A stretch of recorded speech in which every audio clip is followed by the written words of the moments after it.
one, what do you think is the biggest hurdle for narcissists being able just to admit they have an issue and try to get better? Because that is the biggest hurdle, right? They just can't admit they have an issue, and so then they don't ever do anything to get better or to improve because they don't do step one.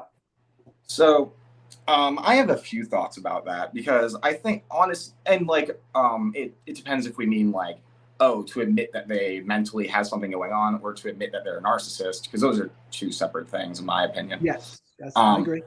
I would say, because for me, because I knew for a long, as I said, I always knew I was mentally ill. I always knew that like there was something off, but I didn't want to be, and like some of my friends would even say like, Jacob, I think you're depressed. But I didn't want to be like, because like nowadays you go around, everyone says they're depressed and anxious, right? I didn't want to be one of those people. Right. I'm like, that'd be pathetic if I just go around saying I'm depressed and anxious like everybody else.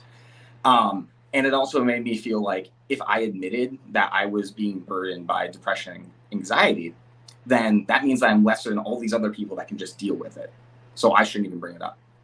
And then there's the question. So that I can see that being a hurdle, but I think that narcissists are actually going to be pretty more likely than not to admit that they have something wrong with them, right?